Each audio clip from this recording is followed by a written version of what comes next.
NICU याच हॉस्पिटलमध्ये उपलब्ध आहे, जेणेकरून बाळाला जर बघायचं असेल तर आई तुरंत त्याला बघू शकते, फिडिंगला जाऊ शकते. नमस्कार, माझं नाव आदित्य बबन गुडेराव आणि ही माझी पत्नी विजयालक्ष्मी आदित्य गुडेराव. साधारण 3 तारखेला दुपारी आम्हाला इमर्जन्सीमध्ये नगरसाठी शिफ्ट व्हावं लागलं, कारण की आम्ही पुणतांब्याचे आहोत. आम्ही सागर जयस्वाल सर श्रीरामपूर या ठिकाणी ट्रीटमेंट घेत होतो, परंतु इमर्जन्सी 8वा महिना कंप्लीट होताच तिला पेन सुरू झाल्यामुळे आम्हाला जयस्वाल सरांनी सांगितलं की तुम्हाला क्रिटिकल केअर बाळासाठी हवं आहे, गरजेचं आहे, पण तुम्ही मग नगर या ठिकाणी एक नवीन हॉस्पिटल झालंय स्मार्ट म्हणून, या ठिकाणी तुम्ही शिफ्ट होऊ शकता. तिकडे तुम्हाला बाळाची केअर चांगली केली जाईल. तर मग मी गुगलवरून काही नंबर्स काढून या ठिकाणी सायली देशपांडे मॅडम जे आहेत या ठिकाणचे ॲडमिन, त्यांना कॉन्टॅक्ट केला आणि जे काही आमचं कॅश लिस्ट वगैरे होतं ते सगळं फोनवरतीच इकडे येण्या अगोदरच आम्ही सबमिशन केलं आणि त्यानुसार त्यांनी आम्ही इथे येण्याच्या अगोदरच सर्व तयारी करून ठेवली होती.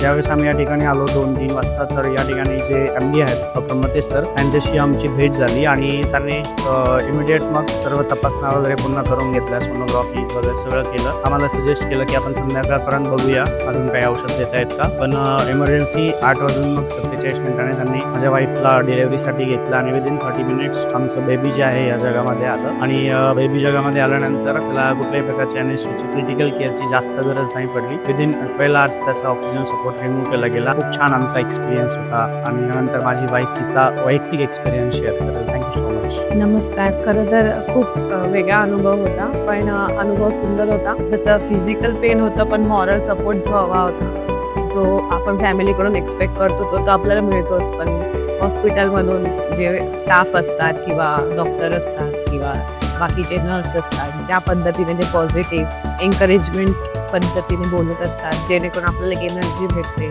आपण लवकर रिकवर व्हावं यासाठी आपल्याला नेहमी मोटिवेट करत असतात. टाईम टू टाईम गोळ्या घेत आहेत की नाही, किंवा टाईम टू टाईम तुमच्या सर्व गोष्टी स्मूथ चालू आहेत की नाही हे चेक करणं, किंवा स्टाफ पण बघितलं की बाबा तुम्हाला काही प्रॉब्लेम आहेत की नाही. त्या सर्व गोष्टी खूप इम्पॉर्टंट आहे रिकव्हरी स्टेजमध्ये, जे या काही दिवसात 4 दिवसामध्ये मी अनुभव घेतले आहे.